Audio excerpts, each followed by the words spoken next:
क्या डर रहे हैं क्या प्रभु से? कितनी श्रेष्ठ सामर्थ्य है।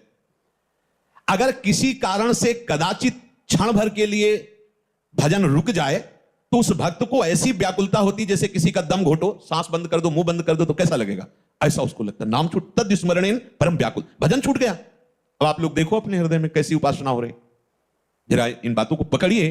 अगर किसी कारण से क्षण भर के लिए भजन रुक जाए तो जैसे क्षण भर के लिए श्वास रुक जाए तो दम घुटने लगती है, व्याकुलता आ जाती है, ऐसे तद विस्मरणेन परम व्याकुलते थी। क्या ऐसा होता है? देख लीजिए आप, सावधान। क्षण भर के नाम छोड़ने के लिए अगर त्रिभुवन की संपत्ति दी जाए तो भी वो जो नाम नहीं छोड़ता उसी को महाभागवत कहते हैं, क्योंकि ये सब मायाकृत है। इसको बैठा लो हृदय में। महत्व बुद्धि ऐसी नाम के प्रति होनी चाहिए, सामने वाला व्यक्ति प्रसन्न होगा तो क्या दे देगा। भक्त का चित्त अनन्य होता है। पहली बात, भक्त भगवत आश्रित होकर के निरंतर भजन परायण रहता है और प्रभु के सुख के विषय में सोचता है। चलो उतनी ऊंची स्थिति नहीं तो इतनी बात मान लेते हैं, प्रभु के आश्रित होकर निरंतर भजन परायणता। अब दूसरी बात, भक्त का चित्त अनन्य होता है, केवल केवल प्रियालाल के आश्रित होता है। ऐसे उपासक का नित्य निरंतर स्मरण होता है प्रिया प्रीतम का। जो अनन्य भाव से मेरे को स्वीकार कर लेता है तो एक क्षण के लिए भी मैं उसके हृदय को छोड़ता नहीं हूं। समझिए, जब प्रभु मुझे पकड़ लेंगे तब कैसा आनंद होगा। अभी तो हम प्रभु के नाम रूप को पकड़ने की चेष्टा करते हैं, तब इतनी हिम्मत आ गई कि संसार के भोगों को ठुकरा कर, संसार के संबंधों की परवाह न करके आगे बढ़ रहे हो। जब आप अनन्य चित्त हो जाओगे, तो यहां कह रहे जो अनन्य हो गया है तो प्रभु एक क्षण के लिए भी उसके हृदय को नहीं छोड़ते, तो उसके हृदय में अपार आनंद, अखिल आनंद, अनंत आनंद स्फुरित हो जाता है। अब उसे कोई गिरा नहीं सकता।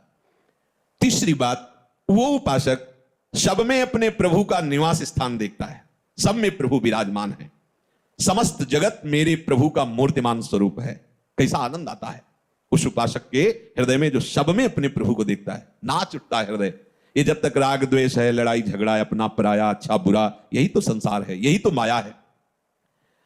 जैसे बर्फ में जल ही जल है, दूसरा कुछ नहीं है, ऐसे ये जो सब बने हुए रूप है इनमें प्रभु ही प्रभु है, दूसरा कोई नहीं। ये भक्त की दृढ़ निष्ठा, और इसके बिना अधूरा होता है। जैसे नामदेव जी आदि का, बड़े महापुरुषों का प्रसंग कई बार सुन चुके हैं, उसे कचाई मानी जाती है भक्त की। देखो निकुंज उपासना में इसकी क्या आवश्यकता है, तो ये क्रूरापि पापिनो न च सताम संभास, ऐसा मत समझो कि ये सिद्धांत निकुंज उपासना में जरूरत नहीं है। बिना इन सिद्धांतों के आगे बढ़ ही नहीं पाएंगे। बोलो, एक उपासक अपने संप्रदाय को श्रेष्ठ मानकर दूसरे शरणागत वैष्णव का अपमान कर रहा है, ये कौन सी रीति है? ये कौन सा भजन हो रहा है? एक आचार्य निष्ठा दिखाने के लिए अपने ही आचार्य के स्वरूप दूसरे संप्रदाय के आचार्य की निंदा कर, ये कौन सा स्वरूप है? अरे जो क्रूर है, पापी है, दुष्ट आचरण करने वाले हैं, हमें उनमें भी अपने आराध्य देव को देखना है। फिर औरों की तो बात जाने दो। कोई भी वैष्णव देखते ही चरण धूलि माथे पे रखने की इच्छा हो तब जानना कि तुम्हारे अंदर हरिदासत्व आ रहा है। इस भाव के बिना